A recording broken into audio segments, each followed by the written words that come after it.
कई बरसों पहले की बात है। एक गांव में गरीब आदमी अपनी बीवी और बेटे के साथ रहता था। वो बहुत गरीब थे।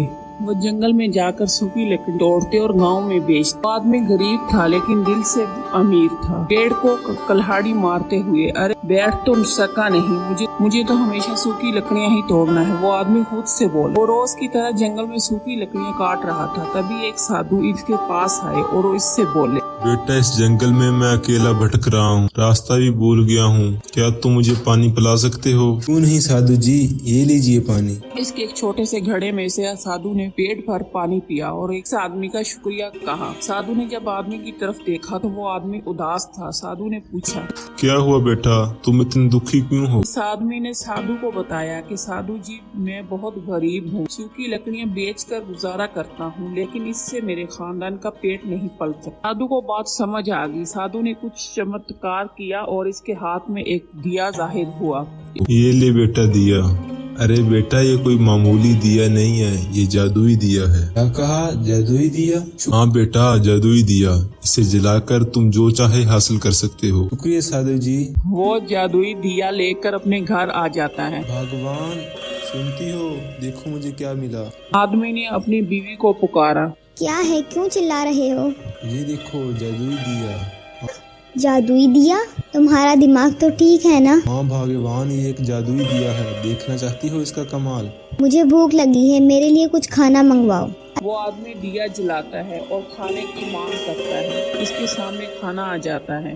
दूसरे दिन वो आदमी सूखी लकड़ियां तोड़ने जंगल की तरफ जाता है। इस आदमी के जाने के बाद इसकी बीवी और इसका बेटा इस दिए को जलाते हैं और जो चाहे वो मांग लेते हैं। बड़ा सा घर, टेबल, कुर्सियां, इनके घर का माहौल ही बदल जाता है। शाम होते ही वो आदमी घर वापस आता है। अरे ये मेरा घर है, मेरा तो घर छोटा सा था। इस आदमी की बीवी दरवाजे पर ही खड़ी रहती है और शोर को देखती रहती है। जादुई अरे सुनो, ये आपका ही घर है? ये सब जादुई दिए का कमाल है। दिए से उन्होंने सारी जरूरी चीजें हासिल कर ली। कुछ दिन बाद एक साधु इनके दरवाजे पर आता है और आवाज देता है, सुनो बेटी, मुझे थोड़ा सा पानी पिला दो, प्यास लगी। वो आदमी घर के अंदर से अपनी बीवी से पूछता है। बीवी इस पर बोलती है, नहीं, कोई भिखारी लगता है। बीवी ऐसा बोलकर दरवाजा गुस्से से बंद कर देती है। वो साधु वहाँ से चला जाता है और इधर इस आदमी के बच्चे को बहुत भूख लगती है। वो बच्चा माँ से बोलता है, मुझे बहुत भूख लगी है, मुझे कुछ खाने को दे दो। फिर इस आदमी की बीवी जादुई दिया जलाती है और खाना मांगती है, पर इस बार कोई खाना नहीं मिलता। बीवी बोलती है, ये इस दिए को क्या हो गया, काम क्यों नहीं कर रहा? फिर वो आदमी जादुई दिया जलाने की कोशिश करता है, पर इस बार भी दिया काम नहीं आता। वो आदमी सोचता है कि दरवाजे पर जो आदमी आया था, इसी ने मुझे जादुई दिया दिया था। वो दौड़ते हुए जंगल की तरफ जाता है। साधु जी, रुकिए रुकिए। साधु जी रुकते हैं, पर वो आदमी हाथ जोड़कर इनके सामने खड़ा होकर बोलता है, साधु जी, मुझे माफ कर दो, बहुत बड़ी गलती होगी मुझसे। मेरी बीवी को पता नहीं था, वो पहचान नहीं पाई मेरे। बेटा, अब कोई फायदा नहीं, तुम अच्छे इंसान थे, इसलिए वो दिया तुम्हारे साथ दे रहा था। अब वो दिया तुम्हारे कुछ काम का नहीं, नाते ही तुम्हारे अंदर की इंसानियत खत्म हो गई, इसलिए वो जादुई दिया अब तुम्हारे किसी काम का नहीं। ऐसा कहते ही साधु वो जंगल की तरफ चला जाता है और वो आदमी फूट फूट कर रोने लगता है। तो बच्चों को क्या सीख मिली इस कहानी से कि इंसानियत कभी वर्मा खानदान दिल्ली में रहता था और इनके समाज में भी अच्छी खासी इज्जत थी। नहीं, वर्मा जी के 2 बेटे ही थे। प्रशांत की शादी संपन्न खानदान में पली बड़ी प्रीशा से हुई। प्रीशा और प्रशांत की शादी के लिए वर्मा खानदान की बस एक ही शर्त थी कि इनकी बहू नौकरी करने घर से बाहर न जाए और बिना कोई परेशानी किए खुशी खुशी इनका घर संभाल ले।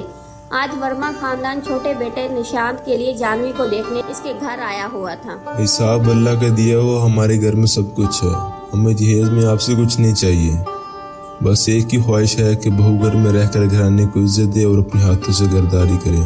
माफ कीजिएगा भाई साहब, लेकिन ये नौकरी के लिए पर्स उठाकर सुबह सुबह घर से बाहर जाने वाली औरतें हमें पसंद नहीं आती। आपकी जानवी हमें अपने निशानत के लिए बहुत पसंद है, लेकिन हम शादी के लिए तभी हाँ करेंगे जब ये भी हमारी बड़ी बहू प्रीशा की तरह घरदारी में अमल लगाने का वादा करेगी। इतने बड़े खानदान का रिश्ता जानवी ठुकराना नहीं चाहती थी। इसने भी सोचा कि भाई इतना बड़ा खानदान है, पैसे वाले लोग हैं, नौकरी की जरूरत भी क्या है, ठीक है रानी बनकर राज करूंगी।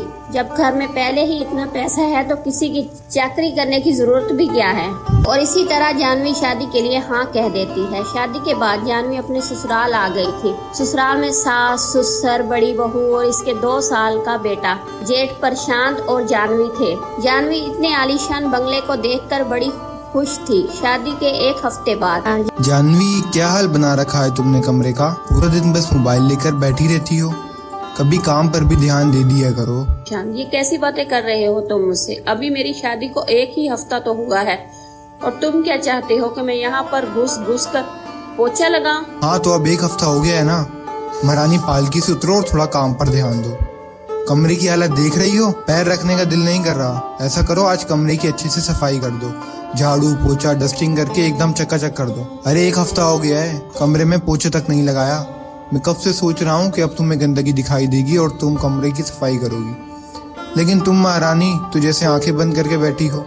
मोबाइल के अलावा तुम्हें कुछ सूझता ही नहीं है। और हाँ, ये जो पूरे कमरे में जगह जगह तुम्हारे कपड़े, चूड़ी और मेकअप का सामान फैला हुआ है ना, ये सब मुझे शाम तक साफ दिखना चाहिए। जानवी को तड़ी सी झाड़ लगाकर निशांत अपने ऑफिस के लिए निकल गया। बात तो सही है, 1 हफ्ते से ही मेरे घर की सफाई करने कोई आया ही नहीं। आया बड़ा मुझसे पोछा झाड़ू लगवाने वाला। अब जाकर भाभी से पूछती हूँ कि काम वाली कितने बजे आती है। जानवी प्रीशा के पास जाती है।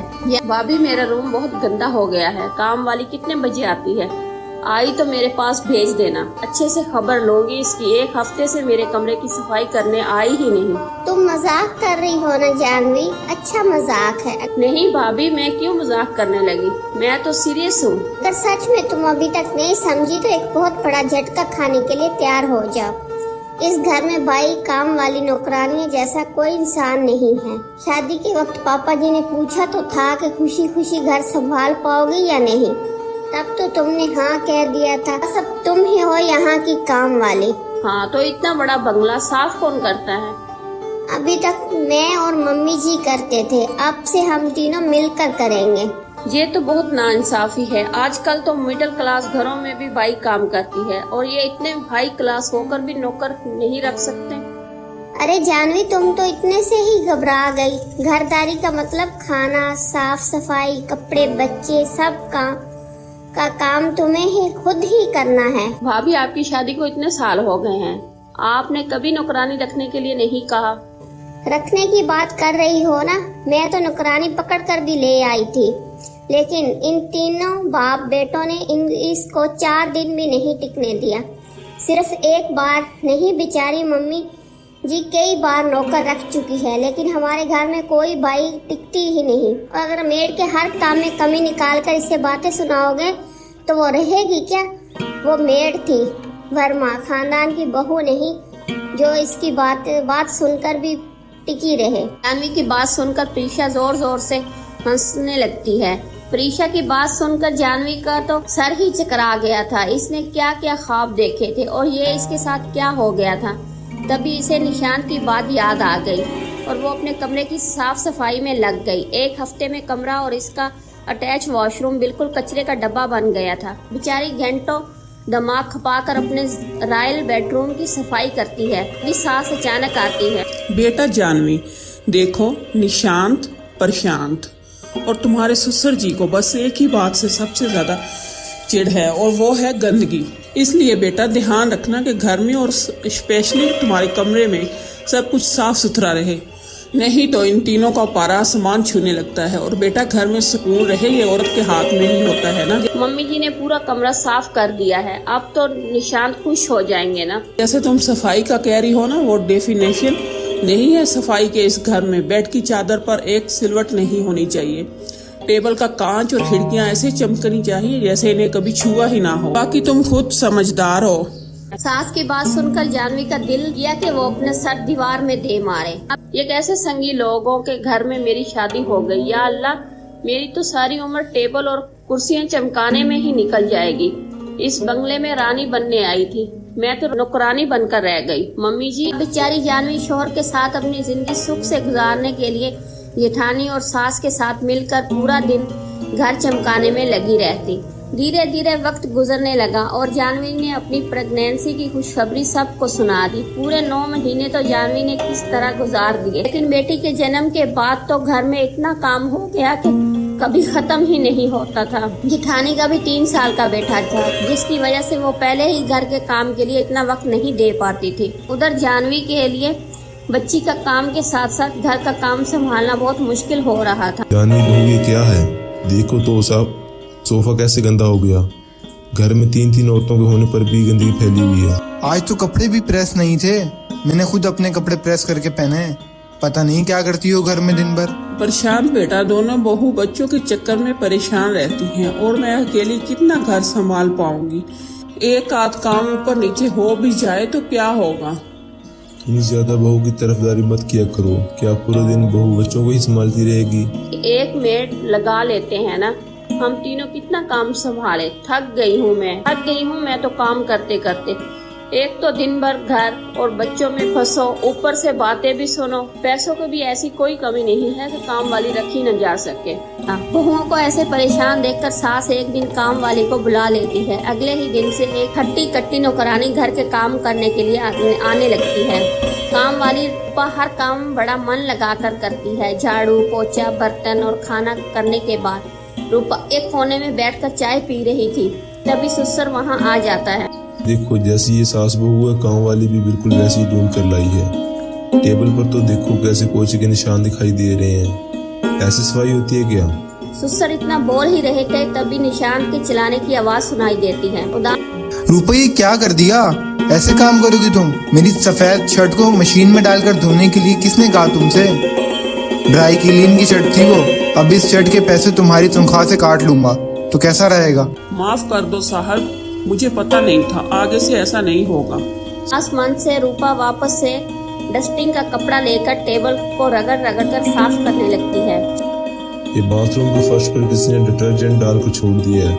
सच सच बताओ, ये तुम्हारा काम है ना? साहब मेरे को लगा थोड़ी देर डिटर्जेंट डालकर छोड़ दूंगी तो अच्छे से साफ हो जाएगा। मेरा पैर टूटते टूटते बचा है, तुम्हें जरा सी भी अक्ल नहीं है कि टाइल्स को कैसे साफ किया जाता है? मेरा हिसाब कर दो मैम साहब, मैं आपके यहाँ काम नहीं कर सकती। आपके लिए यहाँ के मर्दों को काम वाली नहीं चाहिए, जिन चाहिए जिन। बाबा मेरे को तो काम की कमी थोड़ी ना है, आप ही झेलो इन लोगों को। मैं नौकरानी हूँ, बीवी थोड़ी ना है जो सारी जिंदगी गालियाँ सुनेगी। 4 जली कटी बातें सुनाकर रूपा भी भाग गई। अगले दिन से काम की सारी जिम्मेदारी फिर से घर की औरतों पर आ गई। बात तो काम वाली की 100% सच थी कि काम वाली को आप जली कटी सुनाओगे तो वो अगले दिन से ही गायब हो जाएगी। और बीवी, वो तो बेचारी बिन बिगाड़ की एम्प्लॉय होती है। क्यों, सच कहा ना, अगले दिन से फिर तीनों सास बहू काम में जुट जाती हैं।